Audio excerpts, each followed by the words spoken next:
prej muajit dhjetor viroza stinore kanë prekur një numër të konsiderueshëm personash, ndërsa më të prekurat kanë qenë kryesisht moshat nga 0 deri në 18 vjeç. Mjekja e qendrës shëndetësore numër 3 në lagjen Njemaj, Raimonda Zoto, thekson se gjatë kësaj periudhe virozat kanë qenë të llojeve të ndryshme dhe kanë prekur kryesisht fëmijët dhe të rinj që frekuentojnë ambiente kolektive si shkolla, kopshte apo çerdhe. Zoto konfirmon se megjithse situata ka qenë e menaxhueshme, pavarësisht se në shumë raste sëmundshmëria është përsëritur, numri i vizitave ka arritur nga 25 deri në 35 në ditë, ndërkohë që në kushte normale ky numër nuk i kalon 10 vizita në ditë. Problemet respiratore dhe temperatura e lartë kanë qenë ndër shqetësimet kryesore të evidentuara gjatë kësaj periudhe me virozat stinore. Jemi në një situatë virale e cila ka filluar qysh nga mezi i muajit dhjetor, me shtim të numrit të vizitave në qendra shëndetësore, sidomos të moshave 0 deri në 18 vjeç.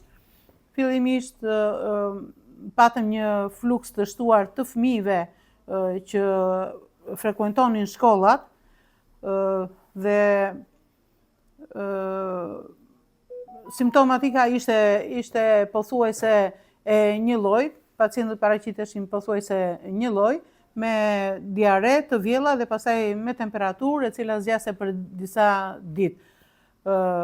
Nuk mungonin edhe infeksionet, edhe domethënë shenjat që preknin traktin respirator, si ruf, koll, ndonjëherë edhe komplikime me otite. Po ashtu nuk ngelej mbrapa edhe mosha e fëmijëve që frekuentonin kopshtet dhe çerdet. Situata ka qenë e tillë që përveç numrit të lartë të vizitave që kemi pasur dhe ndërgjegjësimit të shtuar të familjarëve për këto situatat virale, për këto viruse që qarkullonin në këtë kohë, paraqiteshin më shpesh te mjeku dhe merrnin informacionin e duhur, qoftë për kujdesin apo qoftë edhe për t'i ruajtur për të mos kontaktuar me persona të tjerë. Por edhe për atë që në këtë situatë rastet që kanë qenë paraqitur në qendrën shëndetësore kanë qenë raste të menaxhueshme.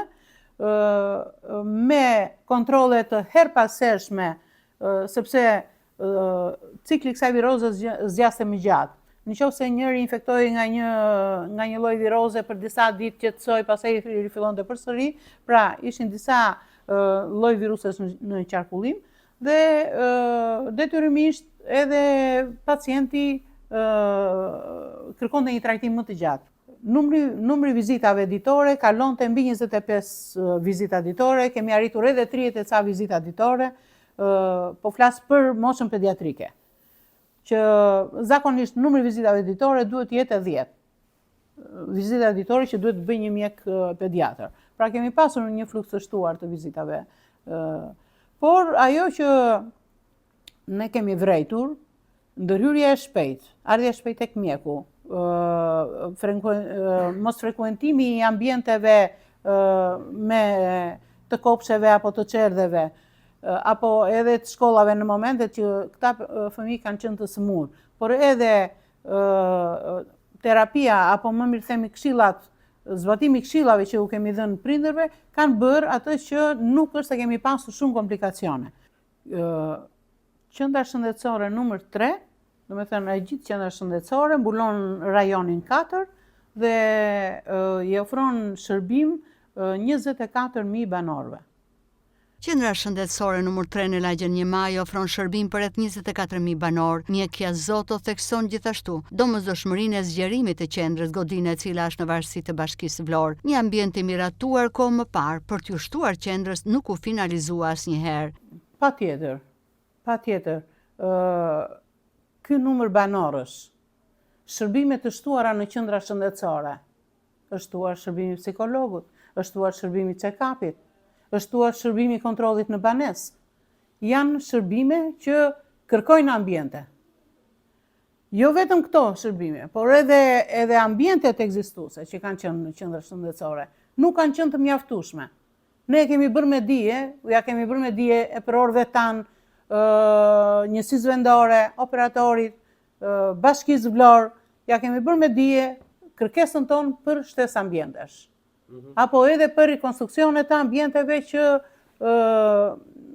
kemi pasur në funksionim. Qysh për vitit 2014, që kemi bërë kërkesat tona për shtesë ambienti, për derisa ambulanca e lagjes 1 Maj është në një godinë të bashkisë ku ambienti i katit të dytë nuk ka funksionuar ndonjëherë. Ka 30 vjet që ai ambient është bosh. Është kërkuar disa herë, domethënë me këmbgulje nga qendra shëndetësore dhe është aprovuar që ky ambient të merret në përdorim të qendrës shëndetësore. Pra të jepet në përdorim qendrës shëndetësore. Ambient që nuk na u lirua kurrë, edhe pse ne kemi bërë kërkesat në bashki, në rajon, edhe pranë një VKS-s, kemi bërë kërkesën për të na ndihmuar për lirimin e ambientit që na është dhënë në përdorim. Po godinat janë varësitë bashkisë, nuk diskutohet. Janë varësitë bashkisë dhe ne kemi kërkuar her pas here lirimin e këtij ambienti. Për ta vënë në funksion të shërbimit shëndetësor që jep qendra shëndetësore. Në ambulancën 1 Maj, ku jemi ne sot, janë 11.000 banor. Brenda një dhome të ambulancës 1 Maj marrin shërbim 8.000 banor. Si na e dimrit prej muajit të dhjetor shënoi rritje të rasteve me viroza, ndërsa situata u përballua kryesisht nga qendrat shëndetësore, siç dëshmohet dhe nga numri i lartë i vizitave të regjistruara në këtë qendër.